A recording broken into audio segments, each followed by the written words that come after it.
வணக்கம் Subiksha TV channel நேயர்களே, நான் உங்கள் அன்பான சயின்டிபிக் வேதிக் அஸ்ட்ராலஜர் அஸ்ட்ரோரண்டி பேசுகிறேன். நல்லது நினைப்போம், நல்லதே நடக்கும். தொடர்ந்து நம்மளுடைய சேனல்ல வரக்கூடிய வீடியோஸ்லாம் பார்த்துட்டு இருப்பீங்க நம்புறேன். அறிவியல் சார்ந்த ஜோதிட கருத்துக்கள், அதாவது சயின்டிபிக் வேதிக் அஸ்ட்ராலஜி முறையில நம்ம பார்த்துட்டு இருக்கோம். எந்த விதத்திலும் மூட நம்பிக்கைகளை போகாமல், பரிகாரங்கள் அது மாதிரி விஷயத்துக்கு போகாமல், உள்ளது உள்ளவாறு உங்களுடைய ஜாதகம் எப்படி இருக்கிறது, உங்களோட ஜாதகத்தில் இருக்கிற கிரகத்தின் தன்மை என்ன, அது தகுந்த மாதிரி உங்களுடைய கர்மா உங்கள் வாழ்க்கையில் எப்படி சாதகமான சம்பவங்களாகவும் சாதகமற்ற சம்பவங்களாகவும் உருவெடுக்க போகிறதுங்கிறது துல்லியமாக பார்த்து கொண்டிருக்கிறோம். அதே சமயத்துல கோச்சார முறையில சனி, குரு, ராகு, கேது பயிற்சிகள் எப்படி ஒரு தாக்கத்தை உங்களோட ராசிக்கு கொடுக்க போகிறார். அதே சமயத்துல மாத கிரகம் ஆகிய சூரியன், செவ்வாய், சுக்கிரன், புதன் எல்லாம் எந்த மாதிரி ஒரு பயிற்சி பெறும் பொழுது எந்த தாக்கத்தை உங்க ராசிக்கு அடுத்த வரக்கூடிய மாதத்துக்கு வரக்கூடியங்கிறது நம்ம பார்த்துட்டு இருக்கோம். அந்த அடிப்படையில பாத்தீங்கன்னா டிசம்பர் மாசம் 2024 மகர ராசிக்காரர்களுக்கு எப்படி ஒரு ஒரு ஒரு தாக்கத்தை கொடுக்கக்கூடிய ஒரு மாதமாக இருக்க போகிறது, என்ன ஒரு பலாபலன்கள் இருக்க போகக்கூடிய மாதமாக இருக்க போகுதுங்கிறது பார்க்க போறோம்.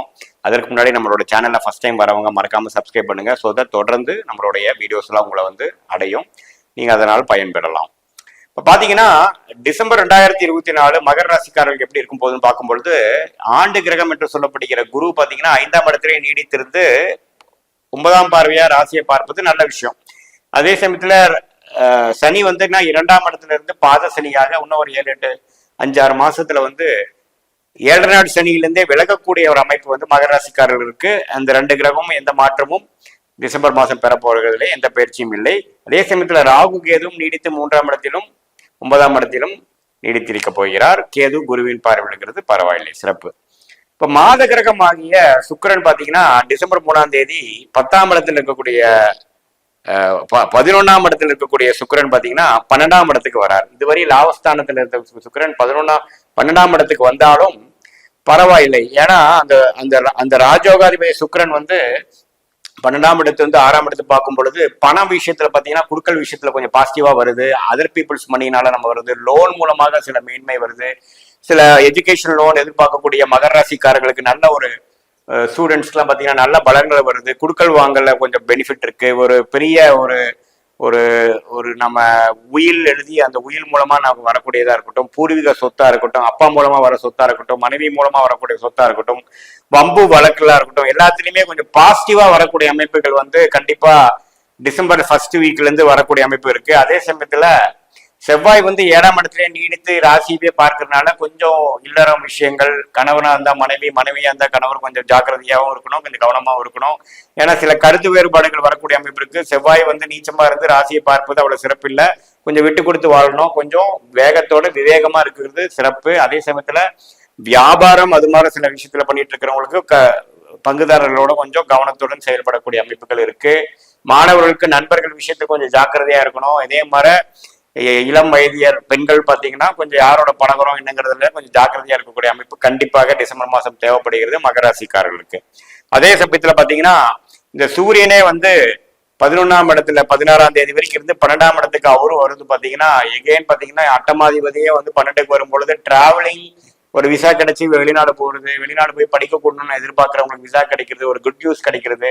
வேலை விஷயமா ஒரு ஊர்ல இருந்து இன்னொரு ஊர் மாறுறவங்க, இன்னொரு நாடுல இருந்து இன்னொரு நாடு மாறுறவங்களுக்கு எல்லாம் ஒரு பாசிட்டிவான ரிசல்ட் கொடுக்கக்கூடிய அமைப்பு ஒரு பொது பலனாக ஒரு கோச்சாரத்தில் இருக்கு. உங்க தசாபுக்திகள் அதை சப்போர்ட் பண்ணுச்சுன்னா கண்டிப்பா நடக்கக்கூடிய அமைப்புகள் இருக்குன்னு நீங்க தெரிஞ்சுக்கணும். அதே சமயத்துல சுக்கிரன் 29ஆம் தேதிக்கு அப்புறம் ராசிக்குள்ளேயே வர்றது பாத்தீங்கன்னா இந்த மாதிரி ஒரு சுப செலவுகளா இருக்கட்டும், ஒரு ஒரு ஒரு டிராவலிங்கா இருக்கட்டும், ஒரு ஸ்டாக் மார்க்கெட் மூலமா ஒரு பெனிஃபிட்டோ, ஒரு ஒரு ஒரு நிதி நிலைமையில ஒரு சில நல்ல விஷயங்கள் பண்ணதுக்கு அப்புறம் அடுத்த கட்ட நடவடிக்கை, அடுத்த கட்ட உயர்வை நோக்கி போகக்கூடிய மாதமாக அடுத்த வருஷம் புத்தாண்டு வரக்கூடிய எண்டாக இருக்குது. ஸோ பாத்தீங்கன்னா சுக்கிரன் இருக்கிற பயிற்சிகளும் சூரியனோட பயிற்சிகளும் எல்லாமே நல்லா இருக்கு. புதன் நீடித்து 11ஆம் இடத்திலே குருவின் பார்வையில் இருக்கிறப்போ புதன் ரொம்ப இம்பார்ட்டன்டான கிரகம் மகர ராசிக்கு. 6க்கும் 9 குடிவன் பாகிஸ்தானாதிபதியே 11ஆம் இடங்கிற லாபஸ்தானத்துல இருந்து குரு பார்வை பெறுவது பாத்தீங்கன்னா நல்லாவே அப்பா மூலமாக பெனிஃபிட், பூர்வீக மூலமா பெனிஃபிட், ஐடி, சாஃப்ட்வேர், அக்கௌண்ட்ஸ், தகவல் தொடர்பு, டெலிகம்யூனிகேஷன், டாக்குமெண்டேஷன், அது மாதிரி துறையில் இருக்கிறவங்களுக்கு எல்லாம் நல்ல மேன்மை. மாணவர்கள் எல்லாம் பாத்தீங்கன்னா கொஞ்சம் நல்லா படிச்சு அவங்க இப்பதான் கொஞ்சம் ஓரளவுக்கு பிரைமுக்கு வரக்கூடிய அடுத்து வரக்கூடிய எக்ஸாமுக்கு வந்து ஓரளவுக்கு நல்லாவே ப்ரிப்பரேஷன் பண்ணி கான்ஃபிடன்ஸ் வரக்கூடிய அமைப்பு வந்து மகர ராசி மாணவர்களுக்கு கண்டிப்பாக இருக்கக்கூடிய அமைப்பு இருக்கு. ஏன்னா 11ஆம் இடத்துல இருக்கக்கூடிய புதன் வந்து குரு பார்வை பெறுவது பாத்தீங்கன்னா நான் இந்த மாதிரி சொன்ன புதன் துறையில நல்ல மேன்மை பெறக்கூடிய அமைப்பு, நல்ல ஒரு பப்ளிசிட்டி பாப்புலாரிட்டி கிடைக்கக்கூடிய அமைப்பு வந்து இது மாதிரி வந்து பப்ளிக் லைஃப்ல இருக்கிறவங்க, கிரியேட்டிவ் லைன்ல இருக்கிறவங்க எல்லாத்துலயும் பெறக்கூடிய அமைப்பு நல்லா இருக்கு. ஸோ சுக்கிரன் சூரியன் 12ஆம் இடத்துல, புதன் 11ஆம் இடத்துல பாத்தீங்கன்னா ஒண்டர்ஃபுல் காம்பினேஷன்.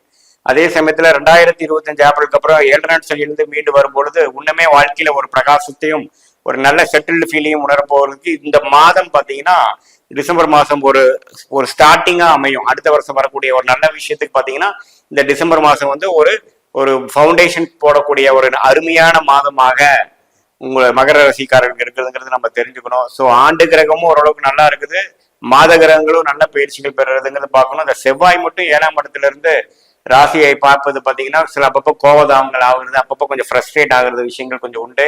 கோபத்தை தவிர்க்கணும், வேகத்தை காட்டிலும் விவேகமாக வாழணும்.